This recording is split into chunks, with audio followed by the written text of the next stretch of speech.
Hola, soy el licenciado Hugo Martínez y bienvenidos a la materia de Derecho Penal 1 y vamos a empezar hablando sobre los objetivos de la materia y podemos decir que al finalizar el curso ustedes podrán analizar los fundamentos conceptuales de la ciencia jurídico-penal, los aspectos esenciales en la evolución del derecho penal, así como los rasgos que los distinguen. También qué es la ley penal y las cuestiones técnicas que se relacionen con ella, también qué es el delito, desde el aspecto jurídico y sus elementos y los sistemas que a él se refieren.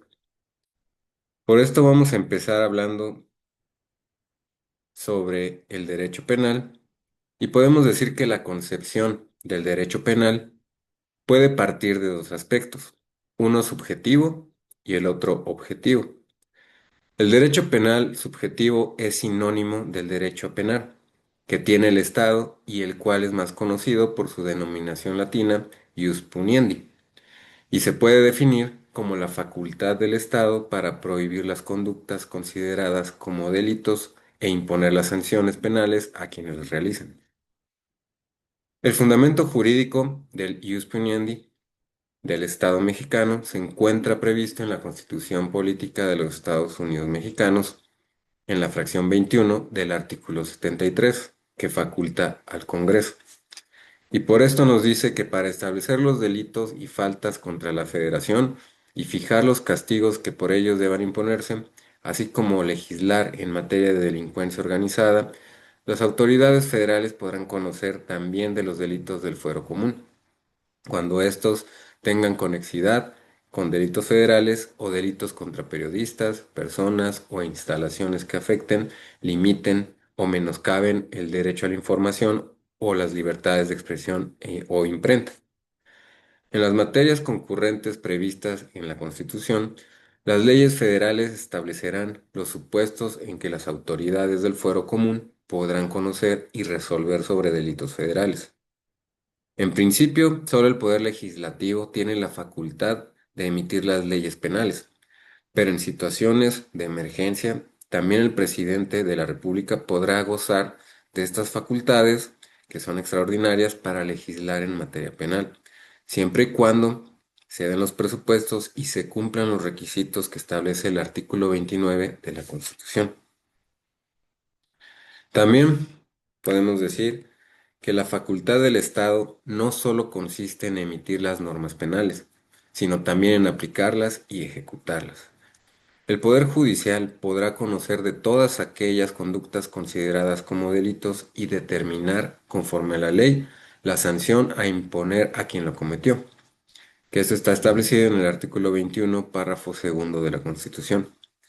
También corresponderá al Estado organizar el sistema penitenciario donde se cumplirán las penas conforme a lo establecido en el artículo 18 de la Constitución. Ahora, de acuerdo a esta concepción que acabamos de dar, el ius puniendi del Estado mexicano se sostiene en un trípode consistente en la emisión, aplicación y ejecución de las normas penales. Cuando el Estado ejerce la facultad de emitir las normas penales, esto da origen al llamado derecho penal objetivo, y el cual se puede definir como el sistema de normas contenidas en las leyes emitidas por el Estado para dar a conocer a los miembros de la sociedad las conductas prohibidas y establecer los requisitos para sancionarlas, también como delitos con penas o como injustos con medidas. El derecho penal es algo más que un conjunto o agrupación de normas. Es un sistema que implica su interrelación, que es en una interrelación metodológica de forma jerárquica y congruente para determinar si una conducta es o no constitutiva de delito. La mayoría de las normas penales se encuentran en el Código Penal, pero existen otras leyes que también se las sostienen. Por ejemplo, podemos mencionar el Código Fiscal de la Federación y la Ley General de Salud, por mencionar algunas. Para el desarrollo de la presente materia, vamos a utilizar el Código Penal, que es el Código Penal Federal, y el cual se divide en dos libros y se puede establecer los principios y reglas generales, mientras que en el segundo se describen las conductas prohibidas, por lo cual es necesario relacionar esta parte para determinar cuando estamos ante un delito. Y así, por ejemplo, el Código Penal Federal describe en una parte del libro segundo el homicidio como privar de la vida a otro, pero se necesita recurrir a otra parte para determinar que la conducta no solo puede ser de acción, sino también de omisión, o por otra parte, si pese a haber matado al otro no hay delito por existir una causa de justificación como la legítima defensa, que está prevista también en el Código Penal. Por otro lado, el derecho penal también abarca las medidas que se podrán imponer a los adolescentes que han cometido injustos. Por esto, vamos a hablar sobre estos criterios de interpretación sistematizados y están conocidos como la teoría del delito y poderlos aplicar también en este Código Penal Federal, así como en las demás leyes penales, para determinar cuando estamos ante un delito y poder adaptarlo a la Constitución. Ahora también podemos hablar un poco sobre un punto de partida de la ley penal.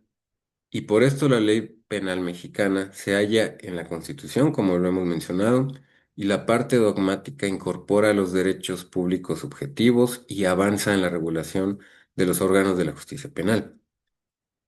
Por esto está establecido en el artículo 21 acerca de los juzgadores, Ministerio Público y Policía Judicial. Y en la parte orgánica se resuelve la estructura del Poder Judicial Federal. Ahora, además de los elementos imprescindibles del debido proceso legal, la Constitución tiene referencias a otros sistemas sancionadores. El fuero militar, que se despliega por y para ilícitos castrenses, delitos y faltas contra la disciplina militar, procedimiento reservado a los menores infractores y régimen de responsabilidades de servidores públicos en triple vertiente, política, penal y administrativa. También, con base en las normas ordinarias sobre obligaciones, es preciso agregar la responsabilidad civil. Por esto, el sistema penal constitucional recoge los postulados del individualismo jurídico, la persona física como centro y razón del orden normativo y del Estado. Se añaden las aportaciones de la corriente social del derecho, reflejadas particularmente en las normas sobre readaptación social y menores infractores. La suma de ambas tendencias produce el nuevo concepto de derechos humanos, o mejor aún, derecho humano ante el Estado Nacional. Los otros individuos, los órganos del poder informal y la comunidad internacional, este derecho humano característico, que es el resultado de las denominadas tres generaciones de los derechos del hombre, tiene como objeto el desarrollo de las potencialidades del individuo, apareja libertad, justicia, seguridad y bienestar. Si alguno falta, se merma la vigencia real del derecho del hombre.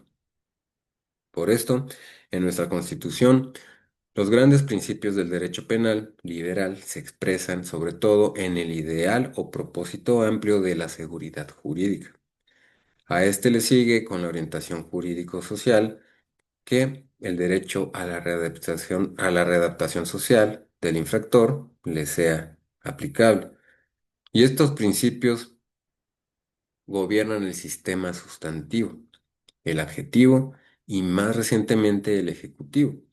En cada caso destaca la preocupación por la legalidad, con modalidades en el supuesto de los menores excluidos del universo de sujetos del derecho penal. Ahora, la misión del derecho punitivo, podemos decir que no hay duda sobre la misión que incumbe al derecho penal, con su arsenal de medios aplicativos en un estado de derecho que sea justo, comprometido con el respeto al ser humano y la conducción democrática del poder público. El régimen penal es el último recurso del control social, y esto no significa, como manifiestan algunos criterios o algunos críticos que se han apresurado y superficialmente, la inaplicación de la ley penal cuando deba ser aplicada. Ahora, también podemos hablar del derecho penal y una planeación del desarrollo. Podemos empezar diciendo que en México se han desenvuelto el concepto y los esfuerzos de planeación del desarrollo. El tema se halla en el artículo 26 de la Constitución y en este marco tiene cabida la seguridad pública y la justicia penal. Está vigente y no como norma penal, sino como ordenamiento vinculante para los programas de la Administración Pública Federal. Ahora, también en estos planes podemos decir que el tema penal se agrupa bajo dos rubros: la aplicación honesta y oportuna de la ley y la procuración e impartición de justicia. En el primer caso se pondera la necesaria autonomía del Poder Judicial y se examina el mejoramiento de los cuerpos de seguridad pública. Se previene el incremento de sanciones a los infractores de la ley y la atención prioritaria hacia la prevención de actos delictivos, y en el segundo caso se afirma la práctica de las garantías individuales. Se reitera la prevención del delito y de las conductas vinculadas con este, así como la farmacodependencia, y también se apoya la modernización del Ministerio Público. También tenemos principios sustantivos y podemos decir que tenemos el carácter estatal del orden penal y la evolución de las relaciones sociales y del sistema de los delitos y las penas ha conducido de un régimen privado que se concretó en la venganza, que sea ya sea individual o colectiva, atenuada por el talión y la composición a la ausencia estatal del ius puniendi. Hoy día incumbe al Estado, por una parte, la facultad genérica o abstracta de incriminar y sancionar, y por la otra, la titularidad de la pretensión punitiva. La relación penal material se plantea entre el Estado, que es el representante de la sociedad, y el presunto autor o participante en el delito. Ahora vamos a continuar en el siguiente video, vamos a terminar esta parte sobre este tema que estamos viendo o lo que estamos mencionando del carácter estatal, pero vamos a continuar en el siguiente video todavía con esto y un poco más sobre la historia del derecho penal.